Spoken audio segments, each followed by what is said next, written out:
এখন সকাল ৫টা বাজে। আমরা সবাই বের হয়ে পড়েছি ধূপপানি ঝর্ণার উদ্দেশ্যে। গতকাল নকাটা ঝর্ণা এবং মুপ্পছড়া ঝর্ণা দেখে আমরা এই বিলাইছড়ি বাজারেই রাত্রিযাপন করি। মুপ্পছড়া আর নকাটা ঝর্ণা ট্রেকিং করলেন, আজকে আবার ধূপপানির উদ্দেশ্যে যাচ্ছেন, তো এই সার্বিক সব কিছু মিলাই আপনার কেমন লাগতেছে? গতকাল অবধি খুব ভালো ছিল, ঠিক আছে, না আসলে মিস করবে। হ্যাঁ, প্রত্যেকটা মানুষের আসা উচিত এই প্রকৃতি দেখার জন্য।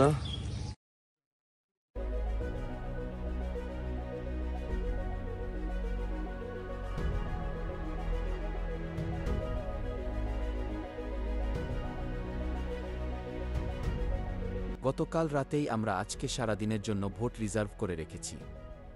আমাদের ভোট অলরেডি চলে এসেছে। আমরা এখন ভোটে উঠব।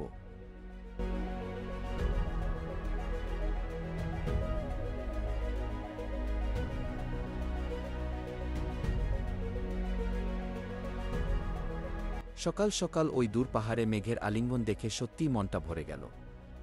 আমরা এখন যাব উলুছড়ি। সেখান থেকে আমাদের ধূপপানি ঝর্ণার ট্রেকিং শুরু হবে। আর উলুছড়ি যেতে আমাদের 2 জায়গায় বাংলাদেশ সেনাবাহিনীর ক্যাম্পে রিপোর্ট করতে হবে।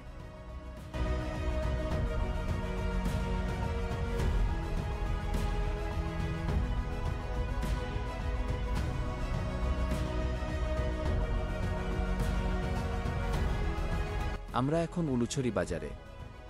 এখান থেকে একজন লোকাল গাইড নিয়ে সামনে যে ছোট নৌকা দেখা যাচ্ছে তাতে করে আমরা ওই পারে চলে যাব। এখানে নৌকা ভাড়া 300 টাকা এবং প্রতি নৌকায় 5 থেকে 6 জন যাওয়া যায়। আর প্রতি 10 জনের জন্য একজন গাইড নিতে হয়।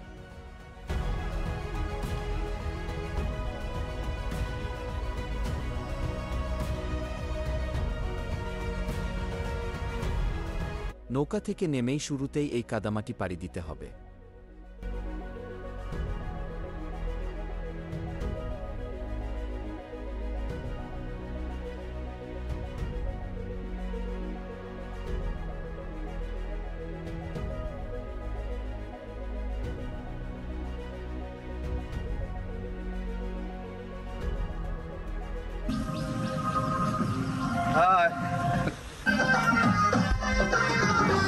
আম্মা জান চোখের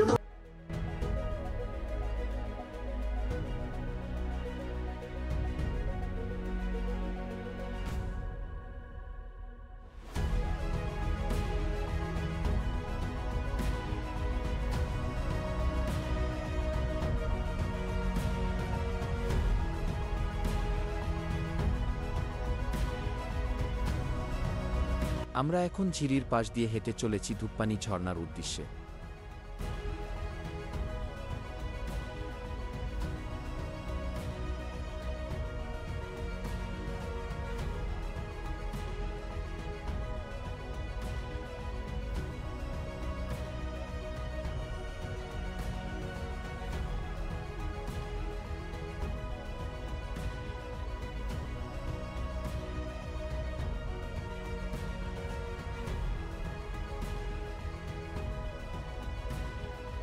প্রথমে 15 থেকে 20 মিনিটের ফাঁকা জায়গা হাঁটার পরেই পাহাড়ি পথের দেখা মিলবে।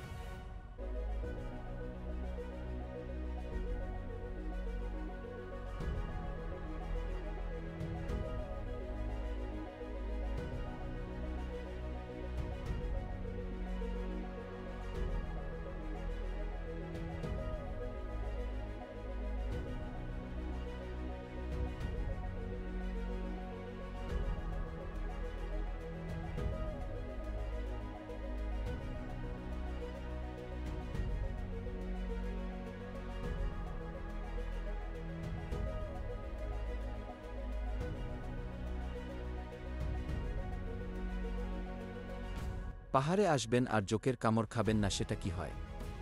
আমার বেলায়ও সেটাই হয়েছে। আপনারা আসলে অবশ্যই সাবধানে হাঁটবেন।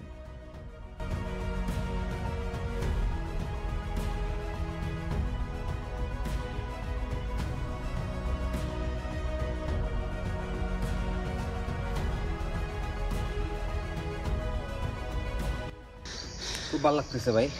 আপনাদের প্রতি মাসে একটা ট্যুর দেওয়া উচিত এরকম। এরকম তাহলে কি আপনি খুশি? অনেক খুশি। মাহমুদ ভাই কি খুশি? সব যাইতেছে।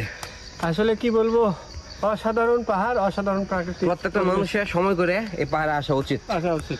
মন ভালো হয়ে যাবে। ধন্যবাদ আপনাদের।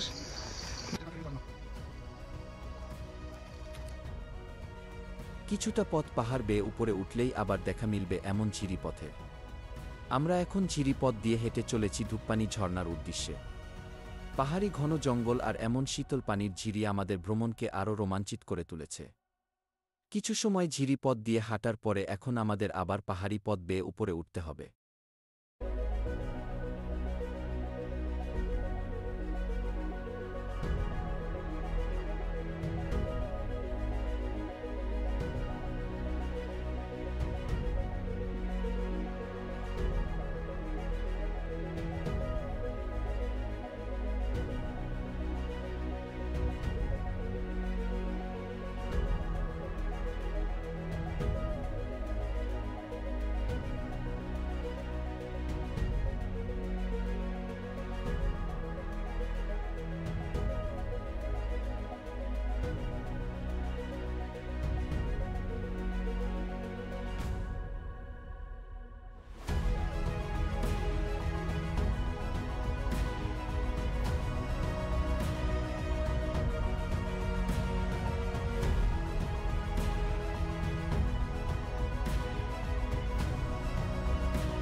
আমরা এখন আছি ধূপপানি পাড়ায়।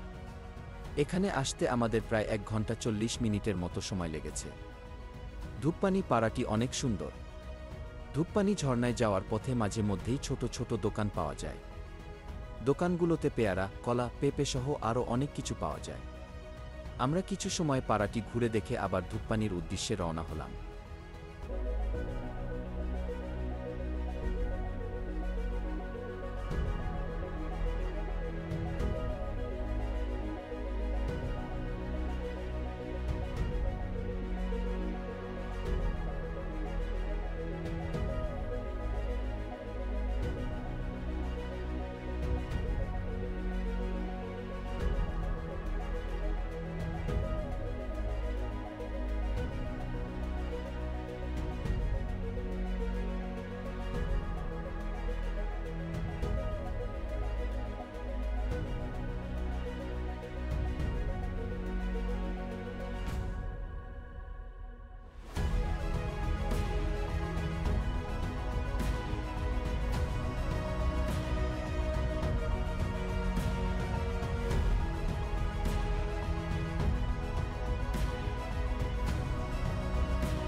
ধূপপানি পাড়া থেকে খানিক পথ হাঁটার পরে এভাবে খাড়া পাহাড় দড়ি বেয়ে সোজা নিচে নেমে আসলেই আবার শীতল পানির ঝিরির দেখা মিলবে।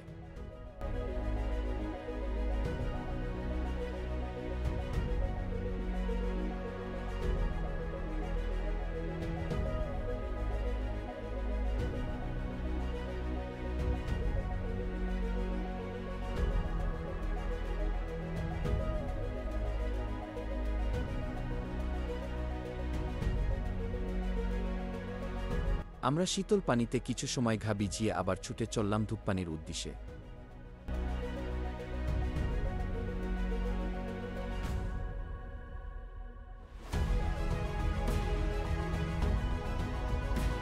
ধূপপানি ঝর্ণার ঠিক আগেই এমন ছোট সুড়ঙ্গ পার হলেই মিলবে সেই কাঙ্ক্ষিত ঝর্ণার দেখা।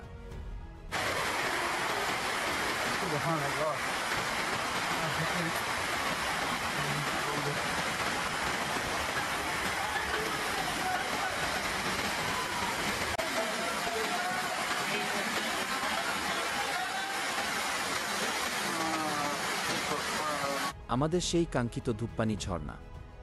আহা কি শান্তি!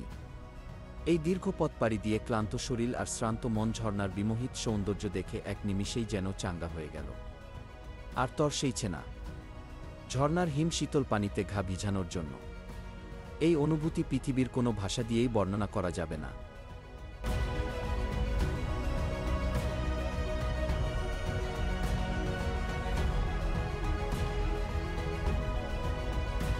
আমরা ধূপপানি ঝর্ণায় পর্যাপ্ত সময় কাটিয়ে সোজা চলে আসি উলুছড়ি বাজারে।